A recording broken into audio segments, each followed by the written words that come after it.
Peace, family. This is your brother Willie Muhammad, and this is Class is in Session. We're coming to you today live from WBOK, where it is real talk for real times. And make sure you get a chance to call in. The number is 504-260-9265. Class is in session, and this is your brother Willie Muhammad. Today, family, we are have a brother in the studio who I know from our WLC, Walter L. Corn days. Green Hornets. We were running the state championship. Did we win that last basketball? Did we win the last alumni game? Oh, they finally, Fauché finally won one? Oh, they finally won one. They're doing that to the Fauché folks. Yeah, we have our brother. Never miss an opportunity to troll the topping, so. Brother Kabori, also known as Kunta, Fly, Snooka. And that is a very, very powerful name. My brother is here in the studio. He's going to be talking about an event that's taking place here in the city of New Orleans on the 9th, right? Word. And what's so beautiful about this event? Two events, by the way. Two events. Okay, we're going to talk about those. And they is a combination of using, I would say, positivity and hip-hop, which is a force in itself. Yep. So before we get into that, Brother Kabor, can you tell the audience a little about yourself? So my name is Kunta Fly Snooka. I'm the artist formerly known as Bayou Boy. Oh, yeah. I used to be on a label that was ran by Rob Shaw. I used to be partners with Big Boy, at Chuggin'. And Rob, when the breakup happened, Rob took artists like, Partners in Crime and Drama Squad, and, he even kept people like Ghetto Twins under his wing, was managing Mystical and stuff like that. So that's kind of how I got my start. And I always kind of was like, the hip-hoppy or conscious rapper. And I remember those dudes was the first dudes who told me, like, man, as good as you is, sometimes you got to dumb things down to make the people hear you. Like Lauryn Hill is like, she make the line, I add a mother so the ignorant hear me. Like, so those dudes actually help, shout out to Partners in Crime, by the way. That's kind of how I got my start. That's, I first went into a studio. That's when I first was able to get things done. And as you mentioned, was Bayou, what was his name? Bayou Boy. Bayou Boy. Yeah, that was one of my all-time favorite hip-hop songs. Word. Is that one with you, Sadi, and the brother Manny Lee. Oh my goodness! The name of that song was Why Do the N-Words? Why Do the N-Words? Oh my goodness! Yeah. And man, I listened to this. If you listen to it right now, it sounds like we recorded it last week because the issues is exactly the same. And it's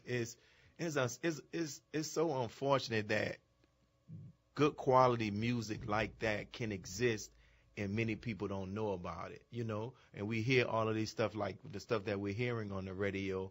And sometimes, like, I'm driving, I'm with my daughters, I'm like, yo, how did these people get on the radio station? You know what I'm saying? Word. So that song, brother, that's one of my all-time favorites right there.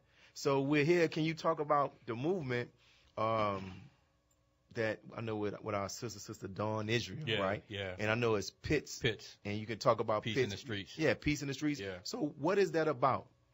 So Peace in the Streets was started after a friend of Dawn, Huey, rest in peace, Huey, member of the little rap group, the little rap collective, BBK. I forget the name of I got so much info in my head right now. I forget the name of their little song. They actually had a hot song, but he got killed, and she felt that she had to do something at that point because Dawn was always a sister with purpose. Like, she always that's the reason she got with us. Like, she thought, okay, y'all doing stuff that got positive impact and positive positive content. So she felt that she had to do something, and that's what she came up with Pitts. And what it is it's a kind of like quarterly event where she taking artists and she challenged the artists to do as much social commentary, social content as you got. Like, that we all want bang, bang, and kill, and sell the most records on, and sell the most drugs on records. But, she even tell those artists, hey, if you don't have a positive song, make one for me. Like, give me some content, because I don't want you to come up here and just, do what we normally do. I need something different. I'm trying to get a people something different. So that's really what Pitts is, and that's why, you know, that's really what it forms from, you know, because that's what we all want, peace in the streets. And having that balance, right? Yeah, and having that's the balance. Thing. And as often I found it interesting that when those artists are asked to look within themselves and produce something positive or conscious, they're able to do it. You know, it's just unfortunate that the labels, unfortunately, don't push that, and our people have been conditioned to only want to hear the other half. So that event is taking place on. And it's funny. I'm sorry, it's funny. It's taking that the Pitts is taking place July 9th. Mm-hmm. That's it's across the river. It's at Jafar Pierre's little art gallery spot. 935 Tech Street. 935 Tech Street. That the spot is unbelievably dope. Mm-hmm. Man, shout out to Jafar Pierre. He's an incredible artist. He's an incredible photographer. Mm-hmm. The building, the vibe, the ambience, like, it makes so much sense for Dawn to have an event there. Yeah. So shout out to him for having us over there. Yeah. And then in addition to that, I remember I had the opportunity to attend one of these. This is the Urban Push, right? Yeah, Urban Push movement. And talk about that. Yeah, so Urban Push is actually how we met, Dawn. Me and shout out to my partner Chris Kondo, the other, you know, the actual creator and founder of Urban Push, one who brought me in. What it was created for, we call it the movement for the movements. It's all cultures, no egos. And what you have to do is, our mission statement makes it to where you literally have to remove yourself from who you are. You don't have a choice. It doesn't matter who you roll with, who you rock with. Urban Push, we call it all cultures, no egos, because we forcing people of different background and different cultures to work with each other in co-op situations and co-op spaces and do things together. You know, forming alliances even if we don't want to. And the reason that being is because we have this whole thing in New Orleans, especially in the hood, where we'll meet each other. We'll be at some networking event. It may be surrounding music. You'll meet an artist. You'll shake each other's hands saying it's all love, and we know we lying. We did Urban Push, so you won't even be able to be lying when you say that. If you say it, you don't have a choice but to back it up. So that's what it was about, all cultures, no egos. And at the end of our little shows that you guys you was able to come to a few of them. At the end of them, we always speak and tell people that, yo, by the way, this is a co-op. We don't ask people to leave what they doing. We ask them to bring your movement over here, get in this boat with us, and we, and it just be some more arms and hands on the paddle, and this thing can move more faster, and we can all support each other. And Dawn really was the first, and to be honest with you, the only one that stepped up. So she was able to get with us, come on as a partner, and we all play different roles. She she does a lot of the social media stuff, the marketing. She's almost kind of like a den mother. Me and Chris will be in the event, getting things together about the fight. She's in that controlling that type of stuff, and she got that calming. It's something about a calming presence that a black woman can provide to situations other than just out in the home. You know what I'm saying? Like she almost. It's like she's a den mother for us. Like she, that when we walk in the doors and people, may feel uneasy, about maybe the statue or the vibe or the black man, maybe or the air of a black man. Sometimes you can send a sister and that can be eased and you can get the business done. Like it's like we. Like the one thing about Dawn is that the reason why we love working with her, and that she is so flexible, but she's only flexible within her principles. You don't have to, you're not changing a principle here. She's just flexible, and she let us know what's on her mind. She's not scared to, she'll tell us when she's mad at us, and we love her for that, because that's really what. Like, she really is the engine that make Urban Push go, that allows Pitts to go. Because when she, the reason why another reason why she can easily do Pitts is because she know all the intricacies about putting the event together and getting artists together, and the sounds and the lights and the video and all the stuff that comes along with the production. That's which is part of Urban Push. I think that's when I first met at one of the Urban Push events. Yeah. So that's when you look at it, you all are using hip hop and the culture that comes with hip hop, and it's for positivity because if the motto, like you're saying with Urban Push, all cultures, no egos. Exactly. Yo, that's powerful in itself because it's egos are destroying it's destroying things. It's destroying our community. You're right about that. You know, we've had a ton of alliances that I won't even be lying to. I'll be lying to myself if I say ego didn't get in a place from one side or another. You know, I'm another reason why I was so wanting to be a part of what Urban Push was once we came up with the mission statement, because I myself knew that, okay, everything that people have told you in your career on things that hold you back, like, you know, egos and selfishness and stuff like that, you're gonna have to work on it now. And that's really what it was all about. It was helping me grow as a person. So it's like, so now when the artists, like when young artists come, I tell this story all the time. M-Fam, shout out to Raymond Delaney, my new manager, by the way, over at M-Fam. Raymond, M-Fam had this group called Third Degree. They was hot. Like, they was, you know, you almost was saying, man, we may have another Hot Boys on our hand. Like, they was that hot. But I remember they came to Urban Push, and like the way they walk up with like the bravado they had and they walked up is as if they came in to this little space and they was 10 times platinum artists.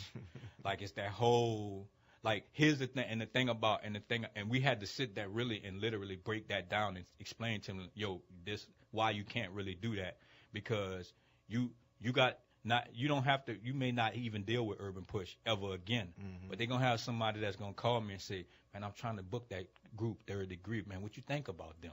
I still gotta tell them what I think about you.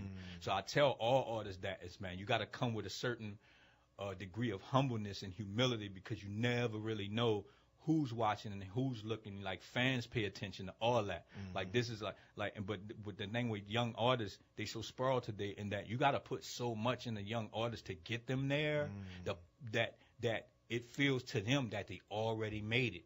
Because in my day, I can walk out my house in house shoes and slippers, but the average person who know that I rap or roll around like with partners in crime and weaving them or something like that, it didn't really matter. I still look like a rapper to them. It don't work like that no more.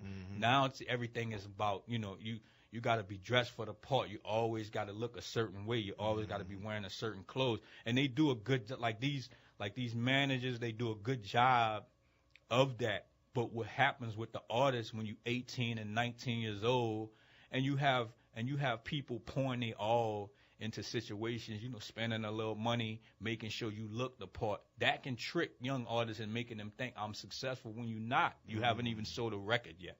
So, you know, we teach artists about being humble and being professional. Like, most artists will come to us and we'll say, well, what the process is. Well, you got to submit us your press kit. Oh, I don't know what that is. Oh, well, we'll help you do one. Wow. You know what I'm saying? Because the way, like I said, we look at it as, you know, you may not never hear from Urban Push again, but the reason why you're going to be ready to accept the most important call of your life is because you dealt with Urban Push. Like, we teaching people about, you know, having their information ready. Having so many artists miss their opportunity because a person said, yo, I need this, and this, shoot me the email. An email is supposed to be going in 3 minutes. But the person will tell you, oh, I'll get it to you by Monday. And that person will politely say, you know what, okay, they'll get it by Monday, they'll look at it and erase it. Wow. So it seems like in addition to that event that you all do with Urban Push, but there's also stuff that takes place after that in regards to artist development. After and before. Wow. Yeah. A lot of it be before, because a lot of them, you know, they'll come, you know, they'll get what they need to get, and they'll go and start doing things, which is great, that's what we need them. Right. That's what we need them to do. Like, we don't want, like, we ask a lot of artists, like, if we tell artists all the time, you know, hey, we put a lot of stuff into these shows. You know, sometimes these won't be paid shows because sometimes we make them free. Sometimes we charge, and if we charge, we'll pay the artist. Like, but that may depends on the lineup that we're using and stuff like that. We'll explain to them what goes into it, because so many times once they get what they need, they feel it and accomplish something, and they go out and try to start getting their careers together, which is, like I said, that's what is what it's the push. intended for. It's the push. It's the help. We call ourselves the help. Like, we're not a management. A lot of people actually, yo, can y'all manage this? Well, we're not a management company. We're not a booking agency. We actually trying to teach you how to do as much of that stuff as we can. So by the time you really need those things, they actually have to pay you to do it for you. And I'm glad that you said that, because I saw a post. Your words make me think about a post that I saw you posted a couple of minutes ago. But before I ask you that question, what's the date for the Urban Push? Urban Push is this Friday, and it's at Istanbul. Istanbul. And well, you know that address. We'll get it. Yeah, we'll get it. Get to it. But everybody knows everybody knows Chuck, because he has a show. So that's Urban Push. That's this Friday. Yeah, what this time? Friday. It's Longitude. Is this Friday? Starts at 10 p.m. 10 p.m. Hosted by Sherby the comedian. Featuring dude. Another funny sister, Clarissa Cooper. We got some poets, Sabrina Hayes. We got young Edie Nicks, so talented. We got Sean Napalm, so talented. Honey Green. She raps and sings. We got Ariel Jackson, R&B artist. Like, the lineup is so dope. Like, it's one of the best lineups we probably ever fielded. Wow. And I'm really proud of it. And that's 10 p.m. this That's Friday. 10 p.m. this Friday. And also for the listeners, don't forget, we also have with the Pits. That's Pits is July 9th. And that the acronym again, Peace in the Streets. Peace in the Streets, yeah. July 9th, and that's at Tech. That's on Tech Street at 935. At 935 Tech Street at Jafar P.S. Gallery. But earlier that day, and shout out to Bakir at Black Star Cafe. There is the Little Africa Fest, which goes on from about noon to 6, and then Pitts goes on from like 7 to 11. Yeah, definitely, because Bakir Spot plays a part too. Yeah. So you mentioned your words about what Urban Push does brought to mind what you posted on your social media, where you were saying how if it weren't for the West, like West Coast hip hop artists and Southern hip hop artists, that really East hip hop artists, where people pretty much you don't have no know-how on how to get money, be independent. And here's where that's come from. I watched a little segment where Joe Button and the other guy, and everybody been arguing with me all day. Well, he's not from New York, he's from New Jersey. Well, I mean, East Coast and up north in general, it's like a whole vibe and arrogance I always ran into when I come in contact with that crowd. But what I was talking about was in that the thing that Joe Button and the other guy was doing, they was talking to the little Migos. Yeah. By the way, I hate the Migos. I don't really like them, but this is what I was noticing. I was noticing that same arrogance that they always speak as if they the smartest characters in the room. They're the authorities. Like they take our drawl, our Southern drawl, and think, okay, well, we don't know nothing. And I'm thinking to myself, well, wow, man, these dudes only 25 years old. They done already had 6 songs to chart in the Hot 40. Joe Button's never even got a plaque before, and I'm just thinking to myself, man, and I felt I had to speak on that, and to show, to say how important the South was to the game. Like, there's so many one-hit wonders in the South that's still living off these songs because they did the right business, or they did the business themselves. Wow. Or so many, you can't even name me a real successful independent company from nowhere but the South or the West Coast. You can't name me one. You can't. Like, Diddy's not independent. Jay-Z wasn't independent. Like, none of them New York labels was independent. Rock, Def Jam, all the old school, labels. None of them labels was independent labels. You know what I'm saying? So it's like, I go. It's like that thing, when Andre got up for the Source Awards. The South got something to say. And they booed him for that, because like I said, it's that whole arrogance. And I got family in New York, I got friends from New York, so I was really just spazzing. Because I hate that people like to diss people from the South in general. Maybe because we pronounce things a little different. But really, that the different pronunciation of words and the different of the dress and all of that type of stuff, that's really a cover. But really, was at the root of it is like, man, how could these dudes, these country boys, exactly, able to do this stuff? That, right? And instead of saying, man, show me, because there have been some rappers that are from the East Coast who they managed to avoid that, like you said, that arrogance, and they partner up with those people in the South, and they end up benefiting, and that's what others need to do. Right. I mean, and you know what? That's a cool way to explain that. Mm-hmm. I ain't gonna explain it that nice, you know what I'm saying? Because you look at artists like Fat Joe, you know, where is he from, Yonkers or whatever, you know, Uptown. Like right now, you probably walk up to Fat Joe, he's gonna tell you from Miami. Right. You know what I'm saying? That's true. Like he ain't gonna do no, like you know, he don't have no records with Papoose. Mm-hmm. He got records with Rick Ross. You know what I'm saying? Like it's the thing of you downplay us so much. But you try to right now you depending on us for everything really. Mm-hmm. Like I give you a good example. I remember when I first seen the little guy ASAP Rocky. Yeah. I was like, where he from? Houston? He was like, nah, he from New York. I was like, man, you can't make this up. Yes. I say, like, you can't. You don't even have an identity no more. And I'm gonna tell you, with ASAP Rocky, add to that. And I like him. Add to that. Because he can spit, too. Yeah. Add to that, the dude that sound like Future. I never knew that dude was from New York, man. That part. The Panda dude. Right. What's his? I can't think I got a whole nother theory on that. We coming up on the first break, and so when we get back, we're going to talk more about hip-hop and his impact on the black community. There's other aspects. So this is your brother Willie Muhammad. Class is in session. This is a live broadcast, WBOK, where it is real talk for real times, and we're in the studio with our brother Kunta Fly Snooka.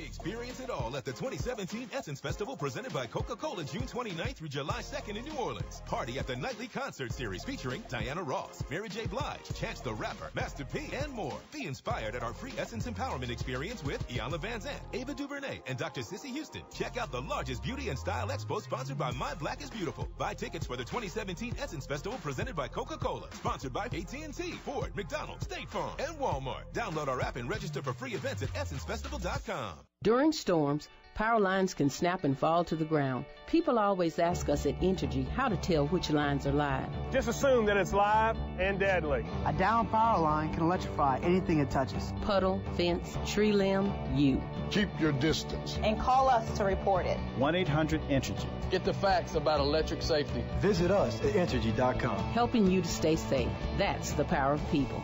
Entergy. This is a message from Entergy New Orleans, Incorporated. Ashe Cultural Arts Center presents the 17th annual Ma'afa. Join us in Congo Square this Saturday, July 1st at 7 a.m.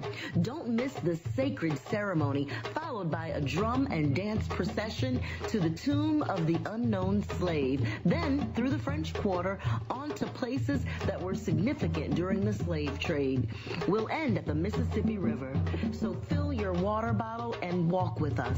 This Saturday, July 1st, the 17th annual Ma'afa, presented by Ashe Cultural Arts Center. White attire requested. Call 504-569-9070. It's all free. The 17th annual Ma'afa, this Saturday, July 1st at 7 a.m. You don't want to miss this sacred event.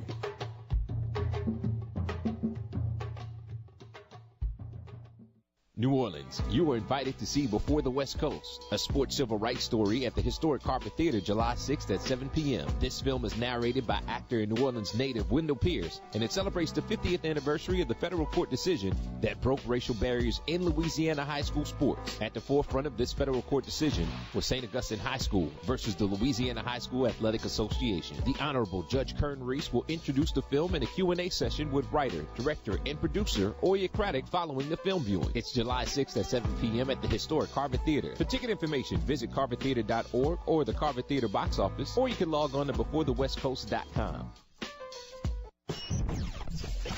WBOK 1230 AM, the People's Station.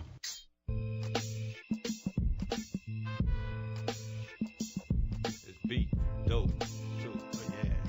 Peace. Peace. This is your brother Willie Muhammad, and this is Class is in Session. We're coming to you all live today from WBOK, where it is real talk for real times. And we have in the studio with us today our brother Kunta Fly Snooka. And before we go, you gotta explain how you came up with that name. So the way I always explain I tell people, Bayou Boy died in a lyrical accident after Katrina because he was rapping about too much BS. You know what I'm saying? All these, drugs he was selling and all these, people he was murdering and all this, this life he was living. But, I started saying to myself, man, I'm telling these huge tales of drugs and misogyny and all that, but I never once said how much time you can catch, or the diseases you can catch from wanting to sleep with as many women as you can, and I felt at that point, and at that point,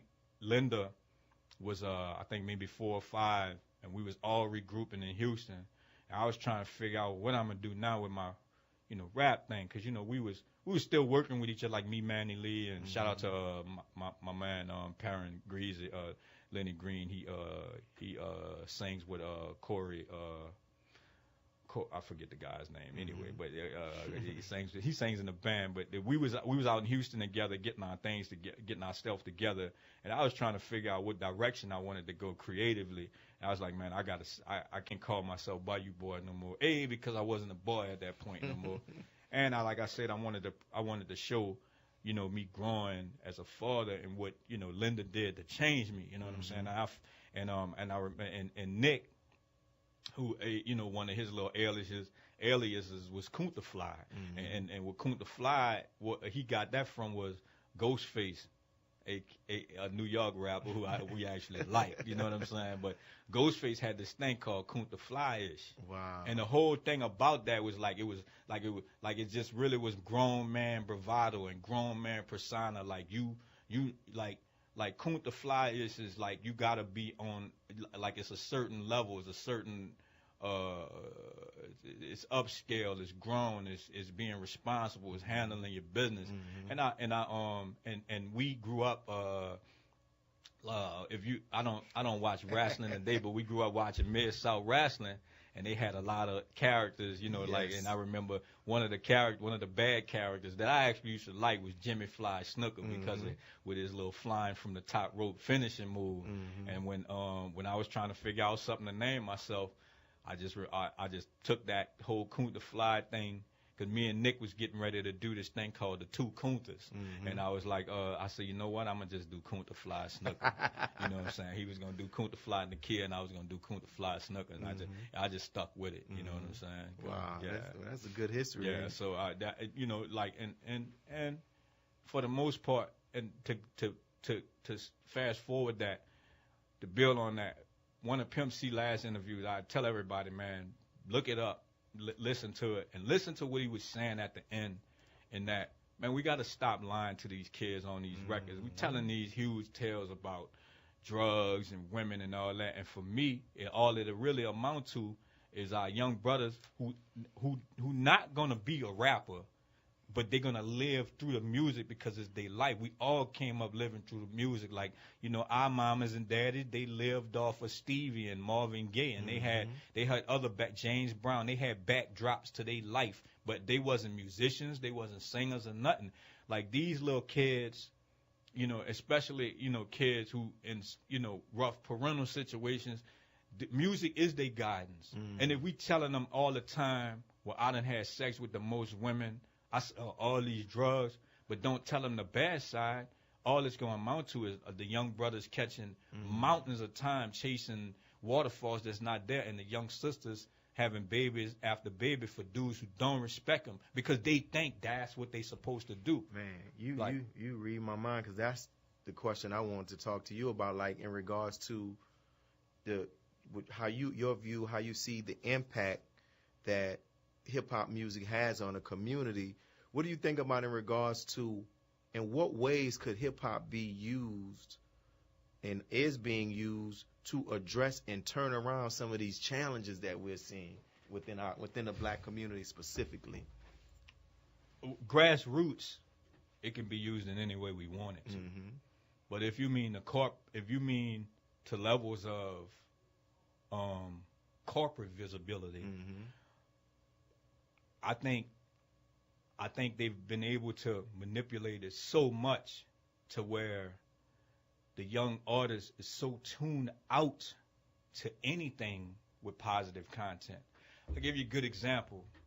For every NWA we had, which was, by the way, not a gun drug, was just a socially commentary as a public enemy. But for every NWA we had a public enemy. Right. And it was charting. Like, this wasn't things that you had to go. Like, right now, they got positive music out there. You got to go search for it. Right. Man, we had positive music that was on the charts. Right. People like Poor Righteous Teachers and KRS-One and all those type of rappers, those rappers was charting. Right. Those rappers, like, even rappers from the West Coast, like Ras Kass. Right. You know what I'm saying? Those rappers was charting. Those rappers was putting records out, and those records was on the top 100. Like, and they wasn't making top 100 rap. So they was making top 100, top 40 lists. Like, and it's like we always had the pro to the con. Now, literally everything. Top rap song, if it's not Jay-Z, every top rap song, the content is Molly's, Percocets, drink, sex, money, drugs. And there's cars, and there's no bad side to that. And you know what else? So, they all sound alike. And they all sound and look alike, which is what I was gonna come to tell you is my theory is, like, even with the little designer dude, there's some That's his name. There's some factory that the major three buyers like Best Buy, Walmart, and like the the online people like Apple Music and all that. I think they have a little factory that they put them all in, and they wait for some type of little catchy song to come out, and that's how they get a chance. Here's why I say that. If you look at the little kid who made Whip and Nene, people, the reason why they don't talk about this so much is because that may wake up the young listeners. But the Whip and Nene generated $450 million. Wow. That dude, the little kid who did it, he made something like 90 grand. Wait. Look it up. I mean, it's hundreds of millions of dollars. Wow. I'm hoping that number I said was correct. No, but I get the point. It's 100 million. But he didn't make that. He didn't get a big significance of that 90 grand. Right. And then you didn't hear nothing from him at all. You don't hear nothing. So for me, I think it's a bigger thing than what they just. It was Silento or something. It's Silento. Like, and then, like, if you look at the Lil Yachty's, the Lil this one, the Lil Uzis, the Lil all of them have speech impediments. All of them, all they do is every time you see them, they inebriated from the pills and the codeine and you know what I'm saying. And I was like, no, this is deliberate. There's no way the public can be duped into thinking that this one form of rap is just that's what the creative ability. Now, and here's another thing. I don't have nothing against Future. I actually like one or two of his records. When you hear somebody saying Future is the hottest thing out, for me that's just a problem. Like from what I and I've been I've been ranting and raving about New York rappers all day. But I'm just saying if right now is Future the hottest thing that we got out, we really in trouble. You know what I'm saying?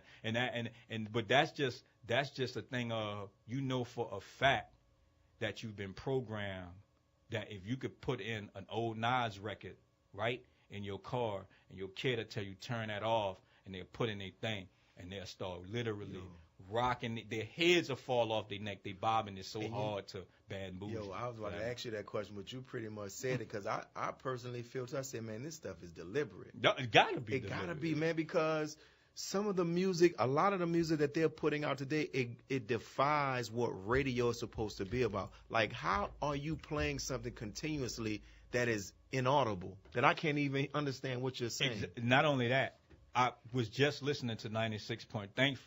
First of all, that's about the one thing I want to thank Clear Channel and the other radio networks that some of those P1 stations are creating, like, we starting to complain, right? Mm-hmm. Yo, by the way, I don't want to turn on Q93 and listen to Bad and Bougie 5 times an hour. So a lot of those radio stations, even in other markets, are creating those, you know, one-offs, alternative like old school jam. So Fat Joe's song comes on, what's love got to do.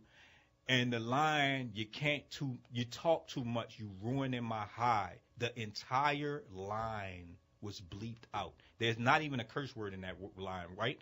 You talk too much, you ruining my high. That entire line was bleeped out. Molly and I turned right to Q93, Percocet, Molly Percocets. Wow. I was like, if that's not deliberate, wow. What is it? Wow. And here's another thing with when you understand. I'm pretty sure my man, shout out to Jazz. I know he'll understand this. When you, the producer of the show, when you hear certain songs at certain frequencies, Molly Percocet sound different on B97 than they do Q93. That's just my opinion. Wow. I may be listening to something different, but I do believe that we are being controlled by, you know, the amount of plays, the time it plays, the frequency that it plays at, like, you know. So there's a book written by not Dale Carnegie, man, the guy who wrote Think and Grow Rich. Well, there's a book that's called Outwitting the Devil, right? Mm-hmm. And the Think and Grow Rich book was very popular. Mm-hmm. But this Outwitting the Devil, he had wrote this book, but his wife was concerned about him letting the book out, so they held the book for decades, right. Almost like 50-some years. Right. So they just released it. Right. And in the book, it's like him having a conversation with the devil. Like the whole chapter, different chapters. But it's really, when you read the book, I look at it is that this man, he in his life experience, he came into contact with the weakness of himself. Right. And so he's really putting the thoughts. But there is a chapter in that book that talks about rhythms, and it talks about frequencies and its ability to be able to get you. In the book, the white dude that they ended up killing, William Cooper, Behold the Pale Horse. I remember, man, in the 90s reading this book. This dude said, entertainment is in the future is going to be on a 4th grade level, and you think about the music that we hear now. It's simple catchphrases. Simple catchphrase, same. I tell you, look. So people, like I remember we was talking. I was talking to some young producers. I'm in the process of trying to put together some like these high school beat battles, like, you know, they like. Oh, that would be good. I thought that'd be dope. Like, so that. That'll be dope. So we are in the process of. We actually are in the process of trying to take the urban push model and apply it in schools. You go to the school, like this. I'm gonna just say 35, for instance, because at 35. There's a Charlie V. There's a comedian Sherry over there. There's a poet. There's a rapper. There's a singer, and there's somebody who do acting. You know, but we trying to take that and move that, you know, to different to different parts to move it around. Right. But the thing I was hitting on before that is that when you have these younger artists and they so influential, you just gotta be able to harness the energy in the correct manner. And I remember I was having a conversation with these little producers, and they was trying to figure out what I make beats just as hot as Mustard on the Beat. That's the hot dude right now, right? Been hot for about 5, 6, 7 years right now. And they said, man, well why? That dude, because at one time, I think it was maybe last year, that he had 7. Everything was on top 25. Yeah, he had. So they was like, why is that? I was like, because now, I said, bring up the Bobby Shmurda does the coon dance for the listening party. Ooh. Look at everybody in that listening party, right? You look at all the faces in that listening party, and you think to yourself, if you got a 24-year-old white chick who's the head of urban music, when one person has a hit record, if Lil Yachty has a hit record that Mustard on the Beat did, in back in the day, the A&R would call a different producer and say, hey, you heard that record that Mustard on the Beat did for Lil Yachty? Give me something like that. Why? Because it's gonna come out with a different little flavor, and it's gonna have a different feel. Well, now, the 24-year-old white person who the head of urban music, they don't know that. They're going to call Mustard on the Beat again. Wow. And they're going to call him next week and tomorrow. And I mean, good for him. Cause I'm pretty sure he got rich beyond his wildest dreams at this point. But that creates the problem and the monotony. But I think a part of that is the formula that we don't see, even he don't see. You understand what I'm saying?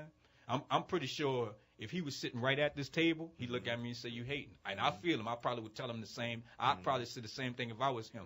But if you think about it, if you think about what a creativity in hip hop then came from where it started at to where it's at now, it's definitely deliberate. Right. Like last year on the freshman cover, the tightest rapper was Lil Dicky, who's not even a rapper. That dude, he's not even a rapper. He's a comedian. Wow. You know what I'm saying? Yeah, he's tight. But it goes back to with that XXL top covers. I didn't know who was selecting that until I saw the Breakfast Club interviews. Right. And it's his white woman and his sister. But in every interview they did, the sister rarely talked. Rarely talked. It was always the white. Yeah, and I'm like, yo, man, like who is she? A showpiece just to say we got black people doing it too.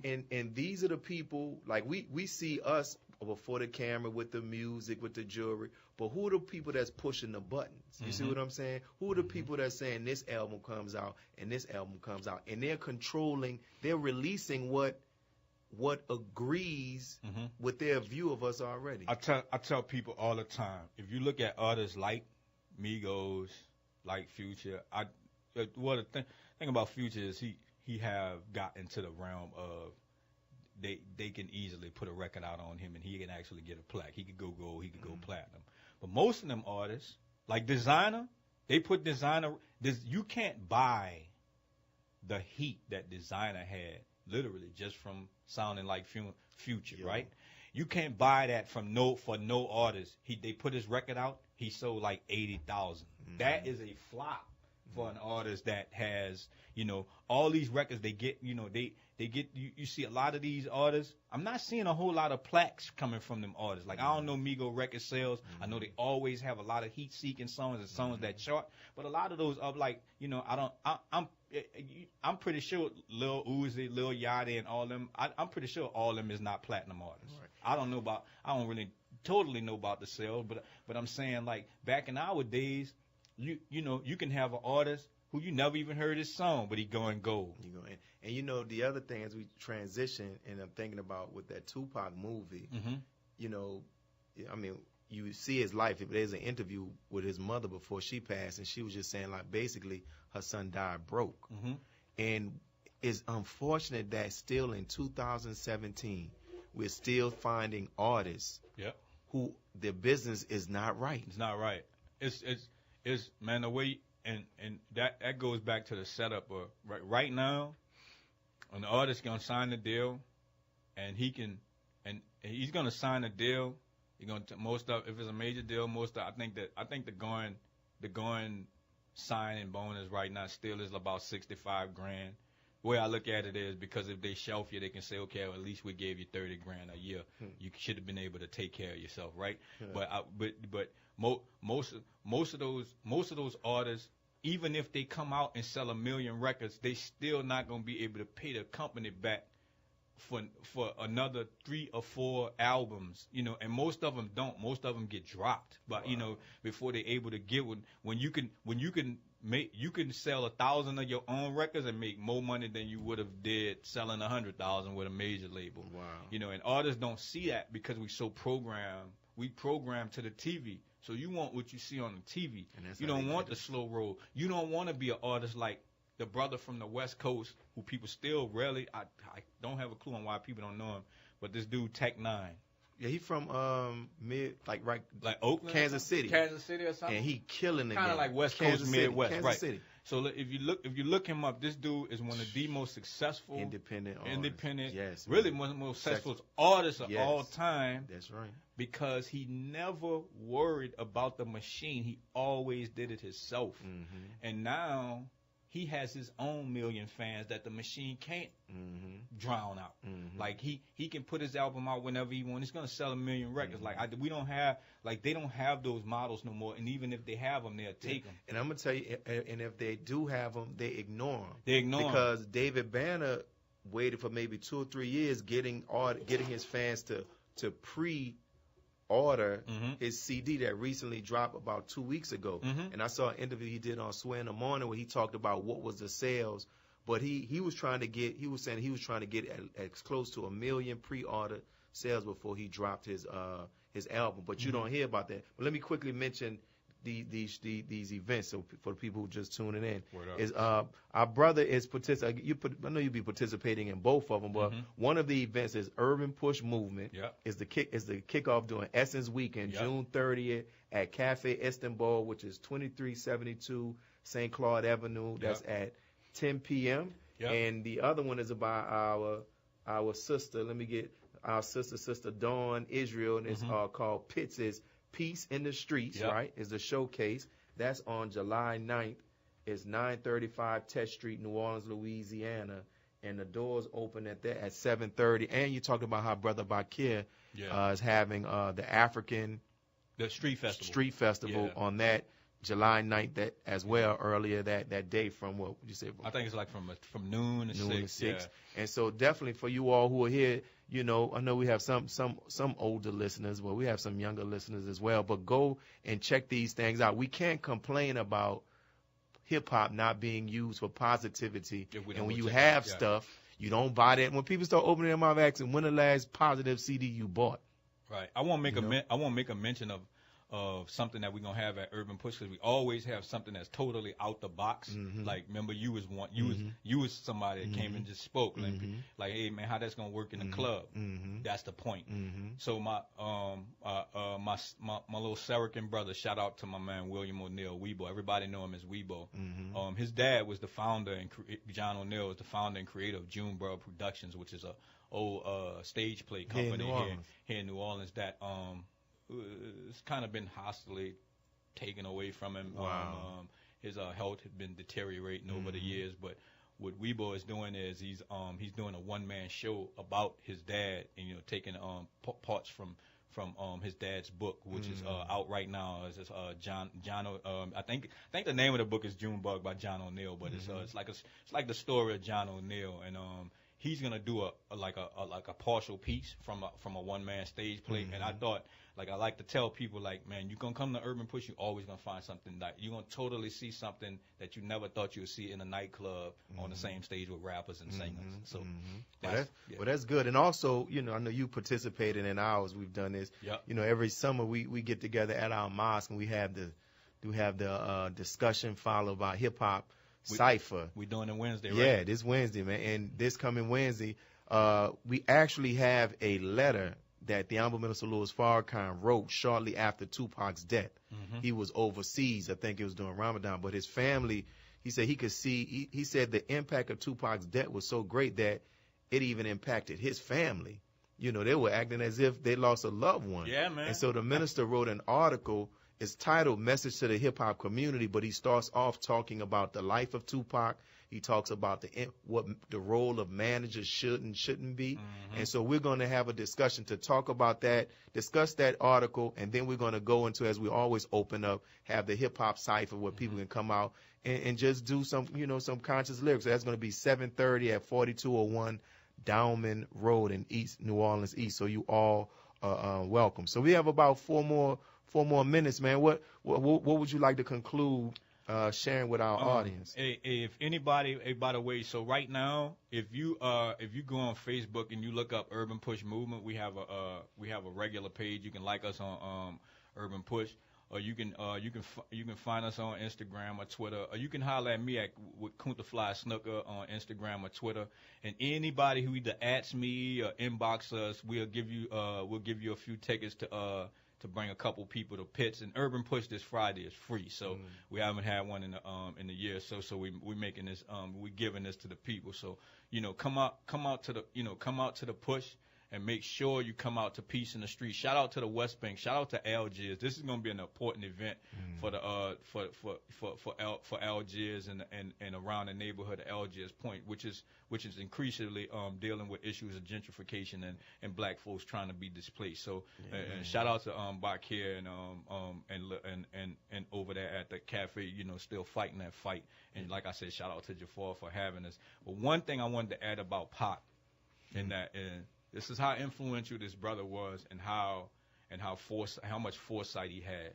If you listen to Scarface Smile, oh my goodness, that clearly, it don't matter what you heard after that, that clearly was the last rap he wrote. If you listen to those words, and that in itself, that in itself should show you his importance to rap music before they are able to write somebody like him so far off and out, or turn him into an oddity like they do all our, you know.